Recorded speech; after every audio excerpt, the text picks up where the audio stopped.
అందించడానికి ప్రొఫెసర్ నాగేశ్వర్ గారు మనకు అందుబాటులో ఉన్నారు. తనతో మాట్లాడదాం. నాగేశ్వర్ గారు నమస్తే అండి. నమస్తే అండి. తెలంగాణలో ఎంసెట్ రద్దు చేసే యోచనలో సర్కారు ఉన్నట్లుగా మనకి సమాచారం అందుతుంది. దీనికి సంబంధించి మీ విశ్లేషణ ఎలా ఉంది? అంటే ప్రభుత్వము ఆలోచిస్తున్నట్లుగా సమాచారం. అయితే నిపుణులతో చర్చించాక నిర్ణయం తీసుకుంటామని రాష్ట్ర విద్యాశాఖ మంత్రి చేసినటువంటి అనధికారమైనటువంటి వ్యాఖ్య అది. అయితే ప్రభుత్వం మాత్రం సీరియస్ గానే ఆలోచిస్తుంది ఎంసెట్ రద్దు విషయంలో. అది దీనివల్ల చాలా ప్రమాదకరం. ఎందుకంటే ప్రభుత్వం చెప్పేది ఏంటంటే లక్షలాది సీట్లు ఉన్నాయి, సీట్ల కన్నా క్యాండిడేట్లు తక్కువ ఉన్నారు, అందువల్ల ఎంసెట్ ఎందుకు, ఇంటర్మీడియట్ మార్కుల ఆధారంగానే ఇస్తామని. కానీ ఆ ప్రభుత్వం అర్థం చేసుకోవాల్సింది ఏంటంటే సీట్లు ఎక్కువ ఉన్న మాట నిజం, కానీ క్వాలిటీ ఇంజనీరింగ్ కాలేజెస్ ఉన్న సీట్లు తక్కువ. అంటే మన రాష్ట్రంలో ఉన్నటువంటి ఇంజనీరింగ్ ఎడ్యుకేషన్ లో తీవ్రమైన అసమానతలు ఉన్నాయి. ఇప్పుడు మన ఇంట్లో పిల్లవాళ్ళకి ఎవరికైనా ఎంసెట్ సీట్ వచ్చింది అనుకోండి, ఉస్మానియాలో సీటు రావాలా, జేఎన్టీలో సీట్ రావాలా, సిబిఐటీలో రావాలా, వాసవిలో రావాలా, లేదా ఊరు పేరు లేని ఇంజనీరింగ్ కాలేజీలో రావాలా. దీనికి ప్రాతిపదిక ఎంసెట్ మార్కులే.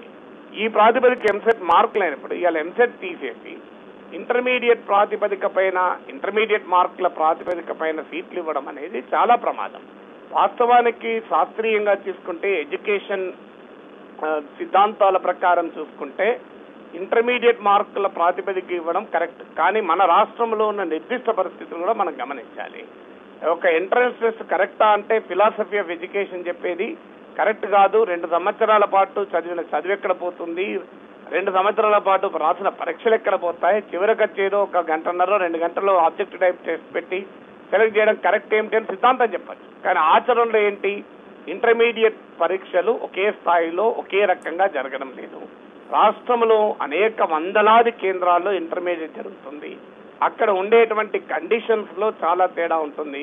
కొన్ని చోట్ల మాస్ కాపింగ్ జరుగుతున్నాయి, ప్రాక్టికల్ కాంపోనెంట్ ఉన్నాయి. కొన్ని కళాశాలలు తమకున్నటువంటి అంగబలంతో అర్ధబలంతో వాళ్ళు తమ విద్యార్థులకు అడ్డగోలుగా ప్రాక్టికల్ మార్కులు వేయించుకుంటారు. కొన్ని కాలేజీలకు ఆ బలం లేనప్పుడు, ఆ పిల్లల తల్లిదండ్రులకు ఆ సామాజిక ఆర్థిక శక్తి లేనప్పుడు ప్రాక్టికల్స్ లో మార్కులు రావు.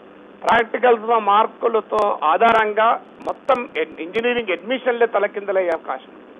మనందరికీ తెలుసు కొన్ని కాలేజీలు పేర్లు చెప్పడం బాగుండదు, కానీ భారీగా ఫీజులు వసూలు చేసే కాలేజీలు అసలు వాళ్ళ దగ్గర ప్రయోగశాలలు ఉండవు, ప్రాక్టికల్స్ కూడా జరపరు. కానీ చివరికి వచ్చే వరకు ప్రాక్టికల్స్ లో మేనేజ్ చేసి భారీగా మార్కులు వేయించుకోగలుగుతున్నారు. మరి అలాంటప్పుడు ఇలా మార్కులు వేయించలేని కాలేజీలు, చదువుతున్న పిల్లలు, వేయించుకోలేని తల్లిదండ్రుల పిల్లలు ఏం కావాలి? ఎంట్రన్స్ ఇంటర్మీడియట్ ఎగ్జామినేషన్ ఎవాల్యుయేషన్ కూడా చాలా గందరగోళంగా ఉంది. కారణం ఏంటంటే రాసే పిల్లలు లక్షలాది మంది ఉన్నారు. ప్రభుత్వంలో ఉన్నటువంటి కళాశాలలు చాలా తక్కువ.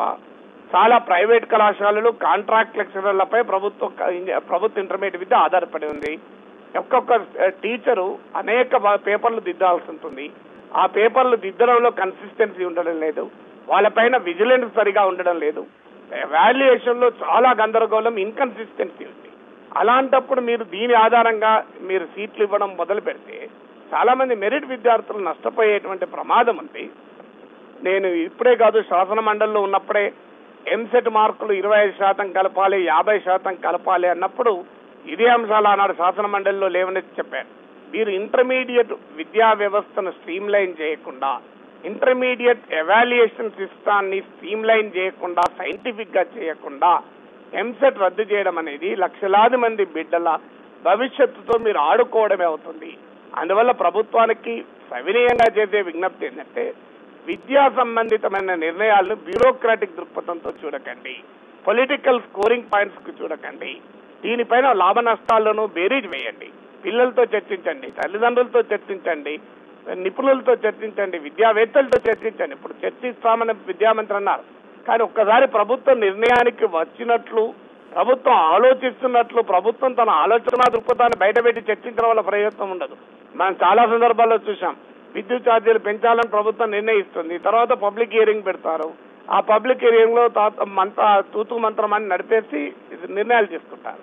అలా కాకుండా ప్రభుత్వం ఏ ఆలోచన లేకుండా బేషరతుగా చర్చలు పెడితే దీనిపైన ఒక సమగ్రమైన అవగాహన వస్తుంది. కానీ తమ నిర్ణయం తీసుకొని ఏదో చర్చ జరిపినట్టుగా జరపడం వల్ల మాత్రం ప్రయోజనం ఉండదు. Okay, right. Thank you Nageshwar గారు.